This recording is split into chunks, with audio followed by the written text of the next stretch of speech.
রাজনীতির পাশাপাশি অর্থনীতিতেও তার দখল সর্বজনবিদিত। বিজেপি বিধায়ক সেই অশোক লাহিড়ীকে অপমান করার অভিযোগ উঠছে অর্থ দপ্তরের স্বাধীন দায়িত্বপ্রাপ্ত প্রতিমন্ত্রী চন্দ্রিমা ভট্টাচার্যের বিরুদ্ধে। বর্তমানে অশোক লাহিড়ী বালুরঘাটের বিজেপি বিধায়ক।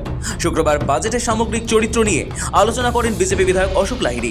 তিনি বলেন, দীর্ঘদিন ধরে বাজেটের নথি ও পরিসংখ্যান নিয়ে কাজ করছেন তিনি। তার মতে এবছর রাজ্য সরকারের পেশ করা বাজেট একেবারেই নিরস নয়, বরং নানান দিক থেকে তা সরস।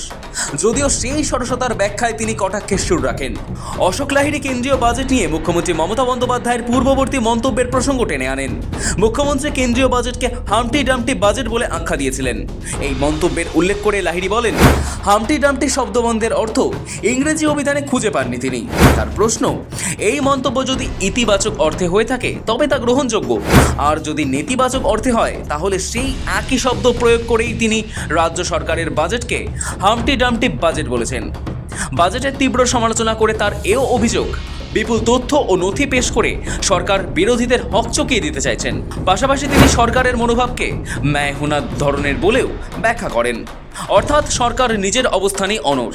রাজ্যপালের ভাষণ প্রসঙ্গ তুলে অশোক লাহিড়ীর কটাক্ষ, রাজ্য সরকারের এত প্রকল্প যে ঠিকমতো গোনা যায় না, এত প্রকল্প যে এরপর না গিনেস বুকে নাম উঠে যায়।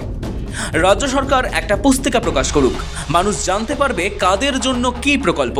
তার আশঙ্কা, যদি তৃণমূল ক্ষমতায় আসে তাহলে ভালো, না হলে নতুন দল আসলে এই প্রতিশ্রুতি পূরণে হিমশিম খাবে। তবে অন্তর্বর্তী বাজেট নিয়ে এই আলোচনা চলাকালীন বিজেপি বিধায়ক অশোক লাহিড়ী এবং অর্থ প্রতিমন্ত্রী চন্দ্রিমা ভট্টাচার্যের মধ্যে বাদানুবাদকে কেন্দ্র করে উত্তপ্ত হয়ে ওঠে কক্ষ। প্রতিবাদে বিরোধী দলনেতা শুভেন্দু অধিকারীর নেতৃত্বে অধিবেশন কক্ষ ত্যাগ করে ওয়াকআউট করেন বিজেপি বিধায়করা। অভিযোগ, অশোক লাহিড়ী রাজ্য বাজেট নিয়ে সমালোচনা শুরু করতেই তাকে বাধা দেন এবং ব্যক্তিগত আক্রমণ করেন অর্থ প্রতিমন্ত্রী চন্দ্রিমা ভট্টাচার্য। বিজেপির দাবি, একজন প্রবীণ অর্থনীতিবিদের প্রতি শাসক দলের এই আচরণ অত্যন্ত অবমাননাকর।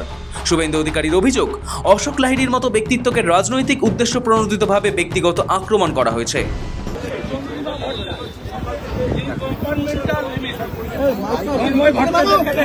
আমার দয়া দিতে ডক্টর অশোক লাহিড়ীকে 10 মিনিট ধরে আক্রমণ করেছে, অসভ্যের মতো, বর্বরের মতো। এটা কোনো বাঙালি মেনে নিতে পারে না। Doctor Ashok Lahiri is our asset, not only our state, also our country. Doctor Ashok Lahiri আর্টিকেলে এদের সব খুলে দেয়।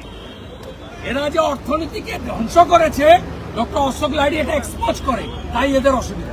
পাল্টা অর্থ প্রতিমন্ত্রী চন্দ্রিমা ভট্টাচার্য বলেন, বিজেপি বলছে রাজ্য সরকার কিছুই করে না, তাহলে মমতা বন্দ্যোপাধ্যায় সরকারকে বারবার মানুষ ক্ষমতায় আনছেন কেন? হামটিটা পড়ে শুনিয়ে দিলাম যে হামটি ডামটি কি, তা হামটি ডামটি কেন বলেছেন মাননীয় মুখ্যমন্ত্রী বাজেটকে, সেন্ট্রাল বাজেট, সেটা বললাম। তো শুনতে শুনতে কিসের কি হলো জানি না, সবাই মিলে বেরিয়ে গেলে। তো যাই হোক, যেটা করছেন যে আমরা নাকি কিছুই করি না, তো কিছুই না করলে আমরা বারবার আসি কেন? 15 বছরে আমরা যদি কিছুই না করি, মানুষ, মমতা বন্দ্যোপাধ্যায় আমার দলের সর্বোচ্চ নেত্রী এবং মুখ্যমন্ত্রী, তাকে করার জন্য এত উৎসুক হয়ে যান কেন? শুধুমাত্র তো 11ই হয়নি, তারপরেও তো হয়েছেন, 16 হয়েছেন, 21 হয়েছেন, আবার হবেন 26-এ। এই ঔৎসুক্য কেন? বাংলার মানুষের পাশে থাকেন। আমরা বলি না আমাদের সরকারটা তৃণমূল কংগ্রেসের সরকার, আমরা বলি এটা মা মাটি মানুষের সরকার। মায়ের স্নেহ আর মাটির গন্ধ আর মানুষের পাশে থাকার অঙ্গীকার, সেই অঙ্গীকারটাকে বাস্তবায়ন করেন বলে তাই মা মাটি মানুষের সরকার বারবার আসে, আবার আসবে। সাম্প্রদায়িকতার এখানে কোনো বীজ বপন করতে চাইলে এখানে বাংলা মেনে নেবে না। বাংলা স্বাধীনতার আগে থেকে ইতিহাস তৈরি করেছে, বাংলাই ইতিহাস তৈরি করেছে, আর বাংলাই স্বাধীনতা উত্তরকালেও ইতিহাস তৈরি করছে। সব মিলিয়ে শাসক বিরোধী তরজায় উত্তাল হয় বিধানসভা। পরিস্থিতি সামাল দিতে হস্তক্ষেপ করেন অধ্যক্ষ বিমান বন্দ্যোপাধ্যায়। মন্ত্রী অরূপ বিশ্বাসও দুপক্ষকে শান্ত করার চেষ্টা করেন। শেষ পর্যন্ত তাদের উদ্যোগেই পরিস্থিতি নিয়ন্ত্রণে আসে। সৌভিক সান্যালের রিপোর্ট, সময়, কলকাতা।